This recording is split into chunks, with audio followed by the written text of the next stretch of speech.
This is TransAfricaRadio. Kenyan socialite as well as businesswoman doing the most all around the world. How are you doing, madam? I'm very well. All right. I'm very happy to be here also. Oh, no, thank you very much for joining us. How's your day been? My day's been great. I had some seminar I was attending yesterday. And I spent most of the time in the hotel because it's kind of cold. It's very cold in South Africa right now. Yeah, it's the worst place to be in Africa right now. I know. Oh yeah. And how's the travels been? Probably the 100th time you've been in the country. Oh, yeah. I think I'm South African. They even talk to me in Zulu, by the way. Oh. And do you understand? No, I don't understand. But, after talking, I'm like, I'm not from here. Like, okay, you're our lost sister then. That's dope. That's dope. All right, awesome stuff. So you here on a mission to party, I guess, or something else that we need to share? Because I noticed the party situation is happening down the road, actually, from here, the Kong situation. Tell us about that and the gentleman, the rich guy. I know him. I've seen him on TV a couple of times. What's going down there? He's just a friend of mine, and I was attending one of his. He does forex trading and all that. Yes, which is a very good good thing to learn. So I was really interested. I was like, what's this? You can just be doing your thing. When you're back home, you don't have to be doing much. So, and also it's his birthday. So yes. I was like, since he's my friend and I'm hosting at Kong, why not? All right.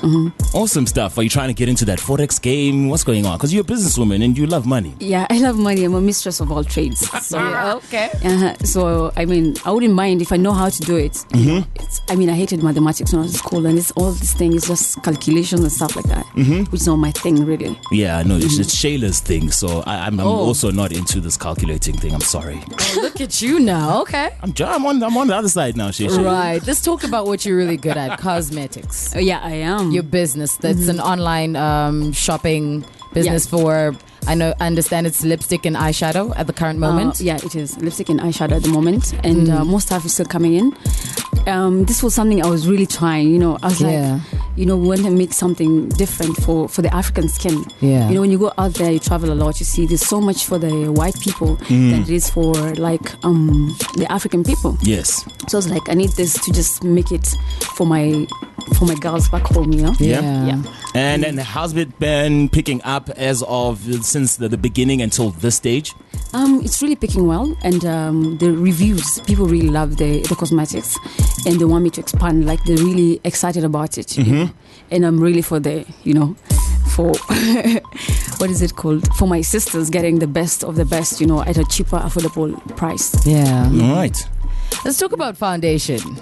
Are you looking to go into that? Because I know I struggle to get. Oh yeah, I am. Because me myself. Oh wow, I was thinking bricks and stuff. No, I'm kidding. Okay, nice. I'm going to do foundations. But you see, doing cosmetics is not easy. It's not something that you just wake up and say, what, I'm going to do this and this. Yeah. First, you need a lot of money to put into cosmetics. Yeah. And also, you're not sure. You're gambling. People might not like your product. You might put it out there and people might not like it. So I have to take steps. I did the lipstick, the eyeshadow, and then foundation might come later on. Not so many cosmetics company actually even do foundations so easily. Yeah. So I just want to understand with the lipstick, how did it come about? Like, the product itself, where does that come from? Did you sit down and talk about how the product is going to be integrated? Did you get a group of people? How did it all come to play? I really like the lipstick, especially because it's matte, it doesn't come off. Yeah. I was invited to an event with some of my friends, and then we were just having like our wine moment and everything.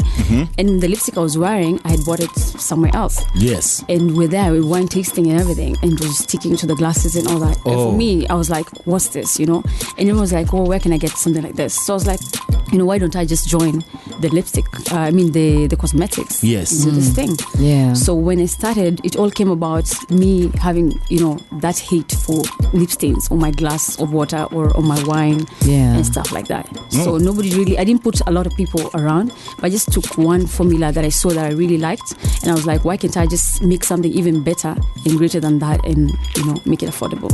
I suppose you're wearing your lipstick now? I am. Which this one is the is new that shade one? that is coming in.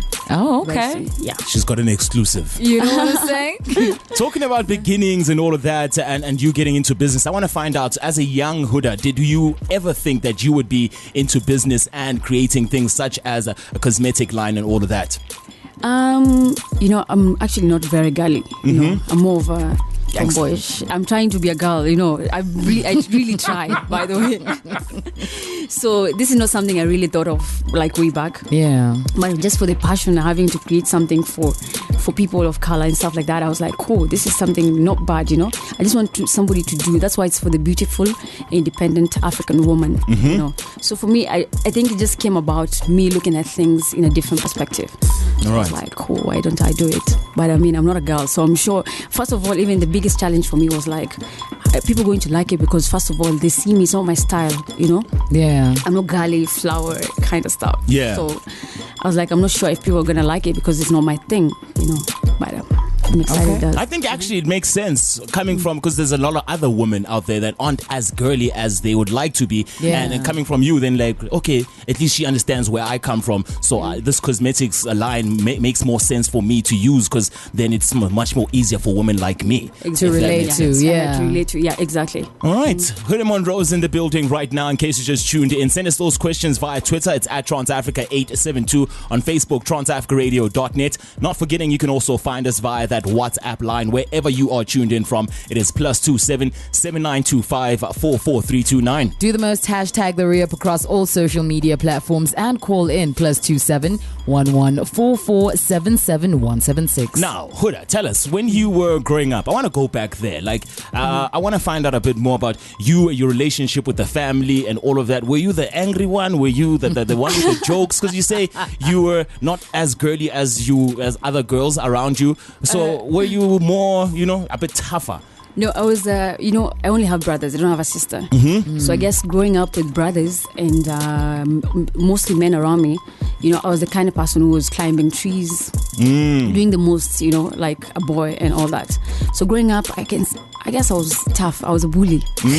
I'm small, but I was bullying people around school. And everyone was like, because even if they go and report me in school, the teacher wouldn't believe it. Because they feel like, imagine if you go and say that I bullied you, where's it going to happen? Nobody will accept it, So that's how it was, yeah. But I think I was the tougher one. That's hence the boss, Huddah Botjie? No, actually the boss came about. I was I was employed at a clothing store. Sure. Yeah. And, I don't know. I think I was running my boss instead of him, the other way around. I was the boss in the business, Okay. So, I mean, I was not really the boss in the business, but guys used to come there, they're buying stuff. They're like, is she the wife to the boss? Or is she the owner, Yeah. And from that time, they're like, you know what, just know that you're the boss chick.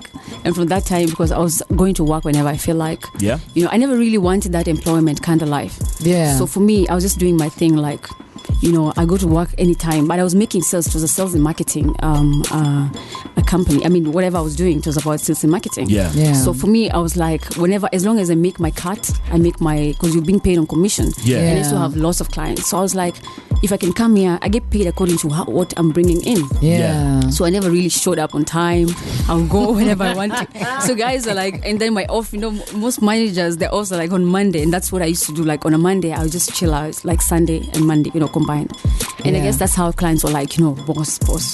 All right. So clients are the ones who refer to you as boss lady. Exactly. Wow. Boss chick. All right. The boss chick is in the building. Huddah Monroe. Send us those messages via social media. Besides that, some more music. And then we're back to chat about the future, present, and all of that. But right now, though, Yemi Alade with Ferrari. What's your relationship with social media? How do you interact with it? Do you think, is it a serious thing, or is it just another thing that you're probably good at, but you just do, Jay? It's not a serious thing, really. You can see me. Sometimes I just post everything. I can be in a corner. I don't have my. If I'm taking it, most people take Instagram serious.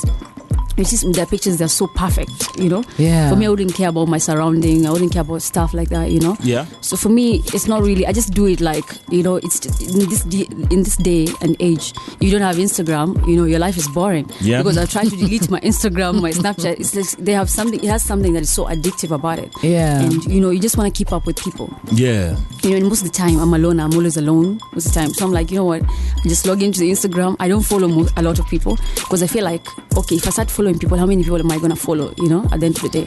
And every fan wants me to follow them, you know. Yeah, I know that. So I'm like, instead, let me just follow the few people that I feel like I should follow so that I don't make other people feel bad. So I log in and I check out people's pages and stuff like that. So it's just addictive. I just do Instagram, social media. Like, it's just, you know, playing a game of chess. Ah. Oh, wow. Yeah, that's the boss coming out. Social media, where did it start? Because you have such a following. I mean, on Instagram, it's 1.1 million. On Twitter, I think it's 30-something thousand. You know, how did you get there? Actually, I started on Twitter. Okay. I used to have lots of followers on Twitter. You know, I deleted my 5th Twitter. You know, I just started it the other day. So, and it still has, you know, the following. Where are we sitting? I know, I used to delete, you know, because most of the time that I never really understood social media. I'm very outspoken about whatever. If I think about something, I don't feel like I should hold it back. I always write it down, you know. So some people feel like, I think because I'm very comfortable in saying whatever I want to say. Yeah. Some people, I make some other people uncomfortable. So guys used to really attack me so much, and that's why I used to delete my Twitter, you know, because sometimes I'm like, you know what, fuck these people. I'm gonna do my thing. Yeah. I'm gonna delete this Twitter. Then when I come back, if you attack me, I was just gonna respond to you. I wouldn't really care, you know, stuff like that. And that's where I started from, on Twitter. And then Instagram came. I'm always deleting another one when another one comes because I never really feel like I can handle all of them at the same time. Yeah. You know, and I don't trust anybody to run my account. I don't believe you can run my own Instagram account. I interact with people like that, you know. When I get into my DM, I see some messages that make me happy, you know, and those people, they keep you going because at the end of the day, they tell you, you know, you're my role model. Yeah. Before, honestly, I never thought I would be anyone's role model because I was just there doing my thing. I never thought, like, even if you ask most of my friends, I walk into the city center, it's like guys see me, you know, they want to say hi and everything. I'm like, all these people know me, you know. I still don't get it. I don't understand at all. Yeah. So it's not a big deal really, like being on social media and all that. So it started on Twitter, then Instagram, now Snapchat. All right, Snapchat. Yeah. Okay. I gave up on Snapchat. On It just Snapchat, doesn't yeah? work. Yeah, it's just too much. I was also forced to be on Snapchat. I don't really talk much on my Snapchat because I'm listening to music and just taking. Oh, yeah, that's the problem. That's all you do. You smile and you say, I just smile and then the music is on the background. What? Tell me. Because somebody forced me to be on it, you know. It was not Yeah. really my thing. You know? And talking, I feel like it's kind of stupid to just, you know, you're just there talking to I feel like posting it, you know. I feel like you write a lot. Exactly. You know, I should be a writer. By the way, I should have a novel or something. Yeah? You should. Have you looked at that like a blog or some sort where you just express who you are and Funny all of that? thing is, I don't know. Usually, most people, when they screenshot, they keep that, you know. But I've never really thought about writing something that people can keep. You know, I don't really, because sometimes I write things and then the next day I'm like, oh my God, why did I write this thing? Yeah. You know? Yeah. So I always question myself. So if I'm angry, I let it out. If I'm, you know, and it's always on social media, you know. And funny thing is that most of the time you actually find out that some people actually are undergoing the same thing you're undergoing at that moment, at that point. You know? So that's why I write a lot. So you can keep it, you know, you can screenshot and keep it and can have reference. But if somebody talks, you can't download a Snapchat video, you know. And you can't keep watching. How many videos are you going to keep on your thing, you know? Yeah, people record the Snapchat video with their other phone. Okay, how many people have other phones? That is true. You know? levels to this life thing. So we know for a fact that when Huddah posts something, when Huddah takes a picture, when Huddah flies to a different country and all of that, it ends up being websites have it all over the place. What's the worst thing in your life that you've seen on the papers that you didn't know about yourself, like in the news and all of that? And you're like, how I did that? You know, funny thing is, like, the media around East Africa most of the time, they don't really go out of their way to go look for a story, you know. They won't come following you at your house or whatever, or seeing you on the street and taking a picture. I mean, unfortunately nowadays you have Snapchat again. People you're sitting somewhere in a very comfortable place and someone's just taking a snap video of you. But those are the real paparazzi. Actually, we are our own paparazzis, you know. Yeah. You see somebody, instead of going to say hi to them, you just taking a video of them without knowing. You know, some people are sitting with them and they're still taking a video of you. You're like, you're my friend. Why the fuck are you taking a video of me? You know, you should ask me if we're going to take a video and stuff like that. So they don't really go out of their way to go look for a story. So whatever I post, I don't think I've ever read anything that I've not done, but I just hate the fact that they make me look like I'm so bad and stuff like that. Because when I see my captions, usually I don't really talk about bad things. You know? So they take my picture and go exaggerate.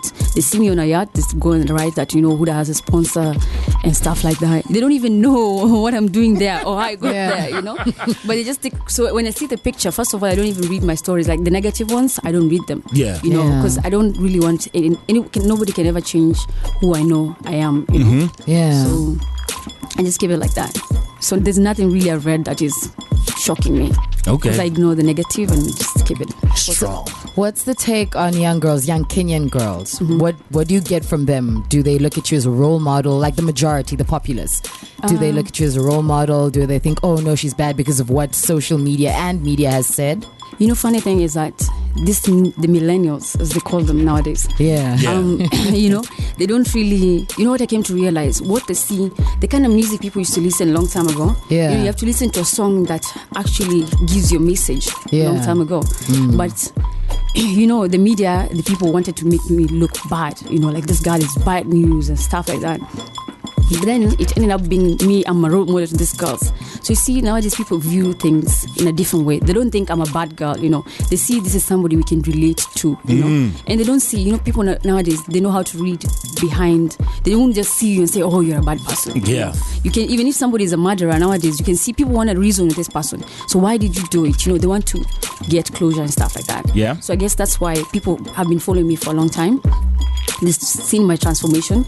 I was young, I'm still growing, I'm the chick, the boss chick.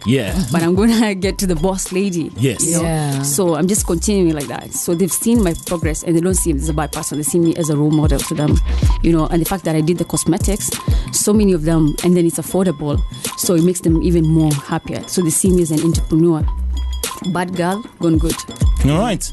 So this week we actually had it on the news on the show, Shay. The boss chick was out and about, I guess, according to the websites that we read and all of that, in terms of Diamond Platinum's wife, the ex-husband, and all of that. Firstly, was that story true?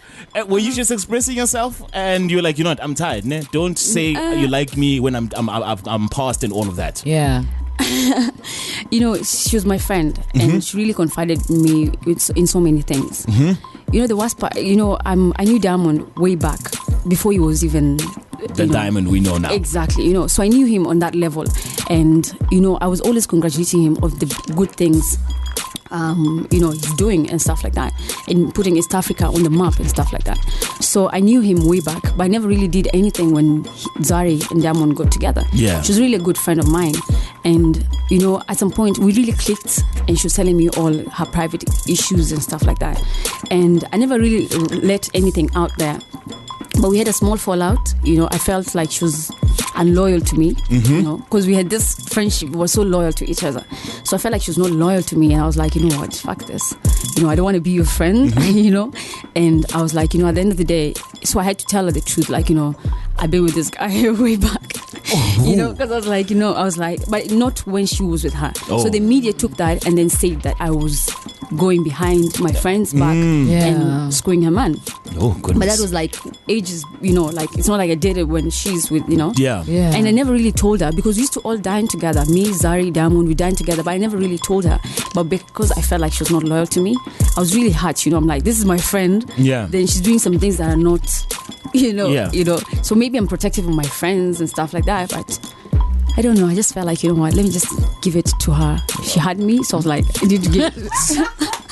So you are not enemies? No, we're not. Because that's what the media paints, that you guys are sworn enemies. Now you saw what happened to her ex-husband, and then you went out and you say, you know what, you guys, if you don't care about me, don't act like you care about me when I die. Oh no, you see, this actually, okay, maybe things are right sometimes. People really read it wrongly. And that's why I usually say, you know what, I'm responsible for what I post. Sure. You're not really responsible for what you choose to understand, you know? Yeah. Yes. So that's not really my business, what you understand on what I've written. Yeah. But what I was writing is, I was not even talking about Zari and maybe the ex-husband. I was talking about the way, I mean, the guy has died, you know, and I know her personally. I know her heart. She's a very nice woman, Yeah. you know? And I was like, her husband, her ex-husband has died. Yeah. And these people who are telling her sorry, they're telling her, oh, rest in peace. They're telling her sorry for your, you know, You're and all lost this. and all of that. Yeah, you know, and they don't really mean it, you know. And I really hate seeing fake messages everywhere. You're taking people's pictures, you post them all over social media, writing rest in peace, but deep down, you know, you don't mean it, you know. You're actually a hater, because I've seen most of them are the people who are writing shit about her, and they're busy. They're writing, oh, rest in peace, we're really sorry, I don't know your kids. So I'm like, you know what, don't show people fake love, you know, because when the husband was alive, most people were hating on the guy. Yeah. You know, so if you can't show me love when I'm alive right now, don't try and show me fake love when I'm dead and gone, you know. And don't even tell my family sorry, because you don't really care about me, you know. And that's what I was just referring to. I was like, her ex-husband is dead, and then people are showing fake love to her and her family, you know. And for me also, she had told me she really loved the guy, no matter what, no matter their differences. Yeah. So I knew she was not showing the guy fake love. Yeah. You know?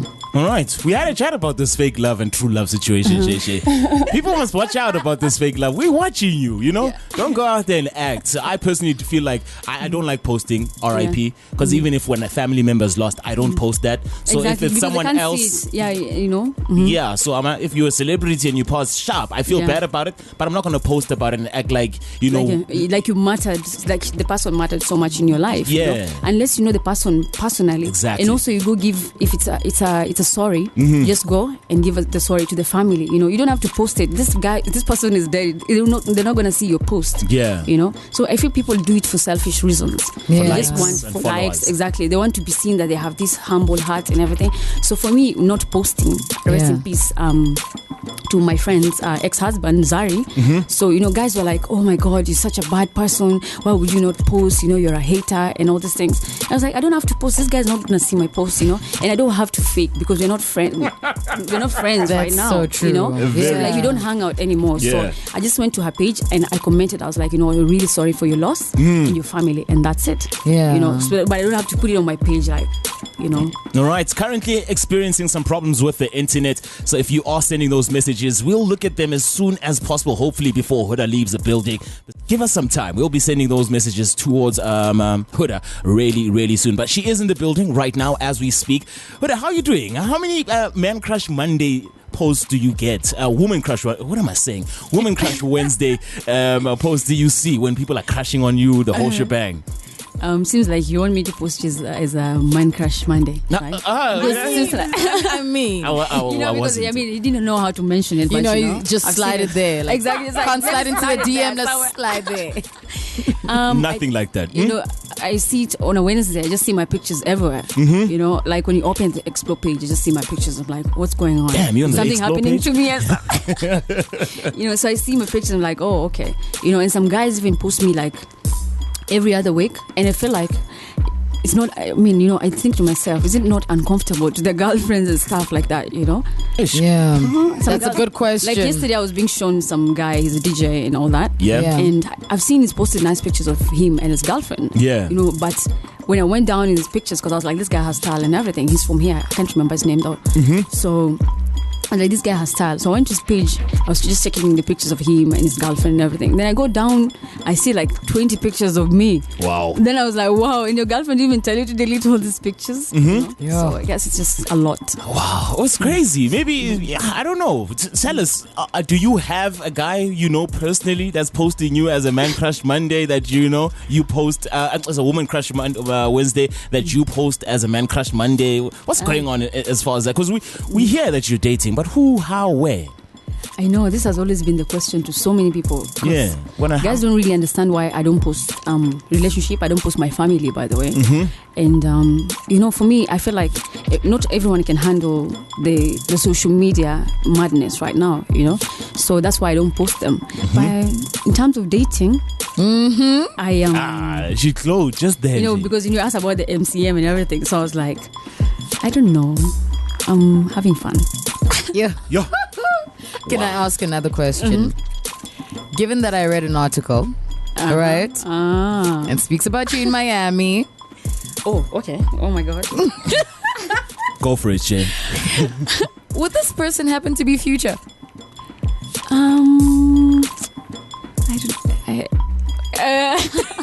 Damn. Okay, Hendrix. Okay, I don't know. For me, that's a yes. I don't know.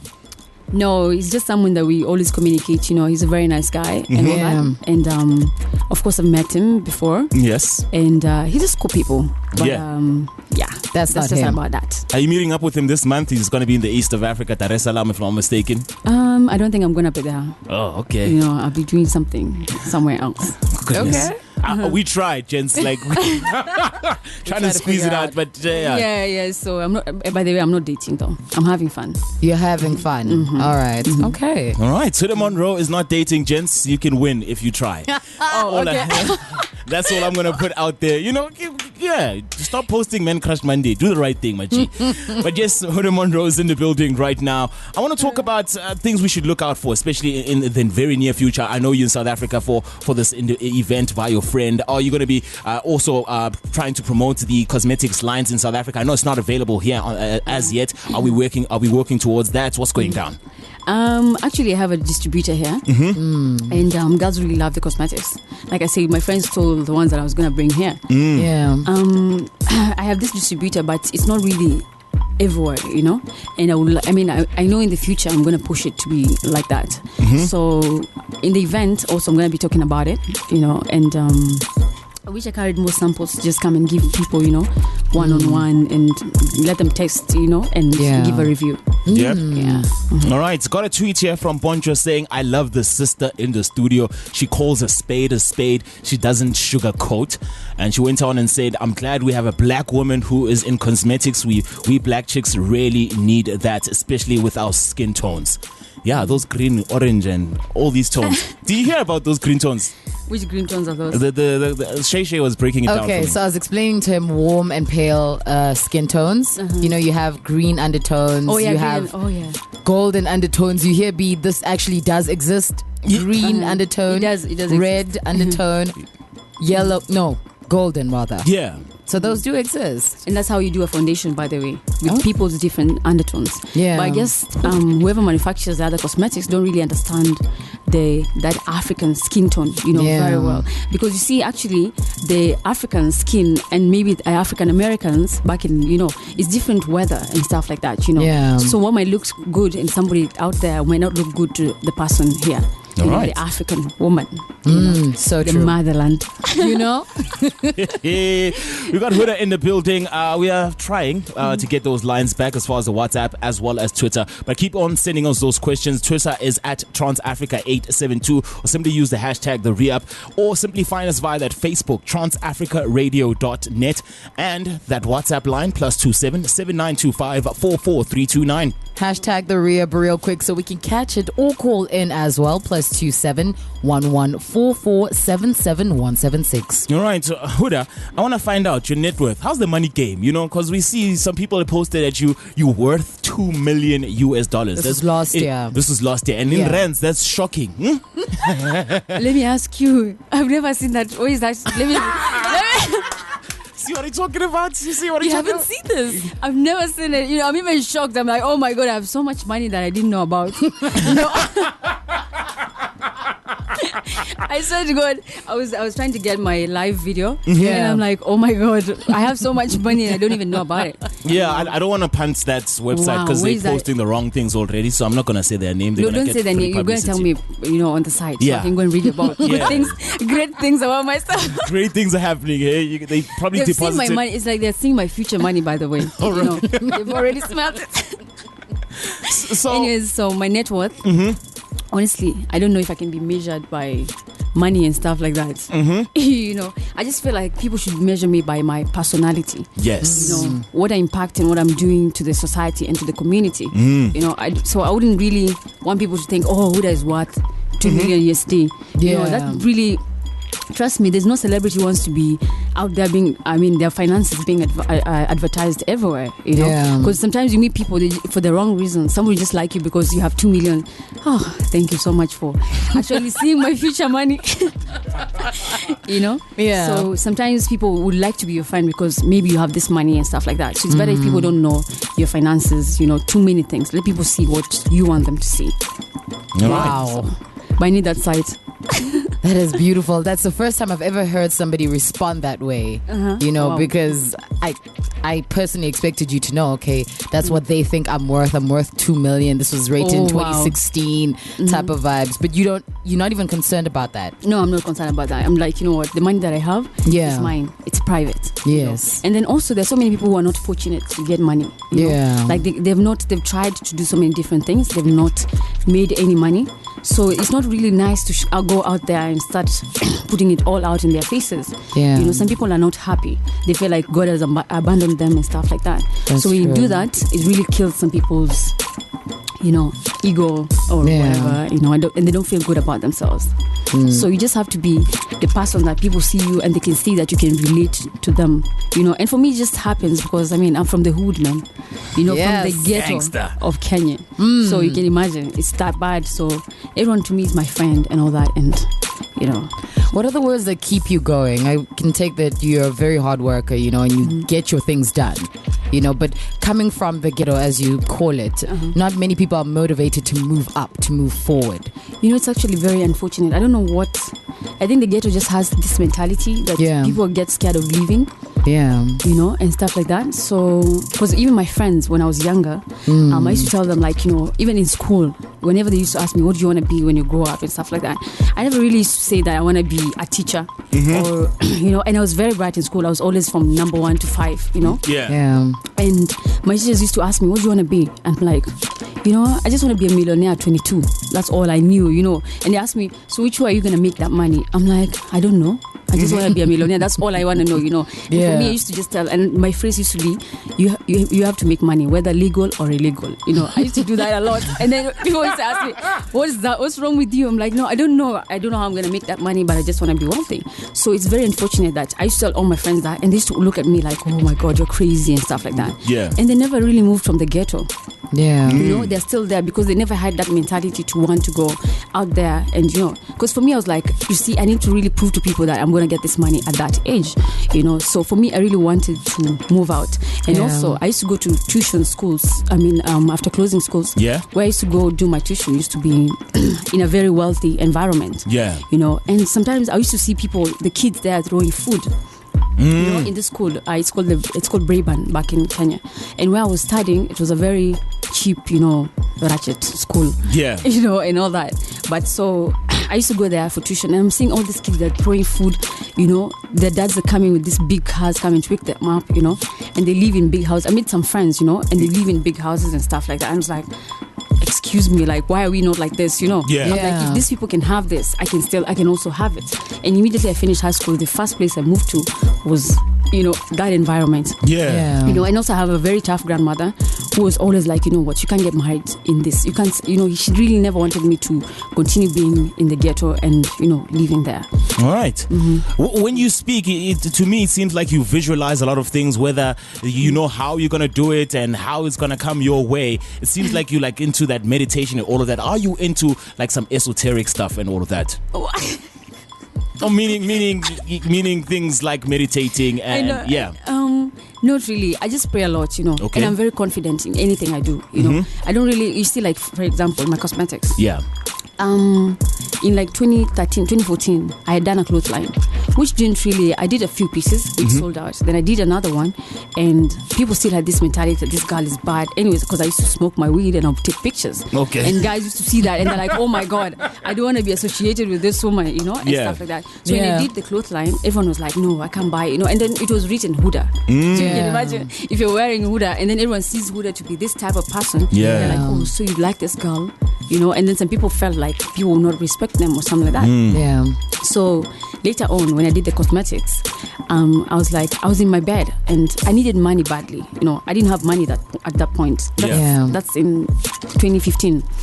I mean, I had little money with me, but I wanted to do something, and I knew if I finish this money, I don't have anywhere else I'm gonna get money from. So this money had like $10,000 in my account at that point, because I was just blowing money, having fun, traveling. For me, I love traveling. Yeah. I see a lot and learn a lot of things. So I was like, if I blow this money, I'm not gonna get money anymore. And then I called one of my boyfriends. Okay, one of my boyfriends. I called my boyfriend and. What the? Okay, just one of them. It's fine. Sorry, I'm just talking to you guys like you're my friend. Like I forgot that I'm on radio. Sorry. You just made my week right now. Shout outs to Huddah, man. This is TransAfrica Radio.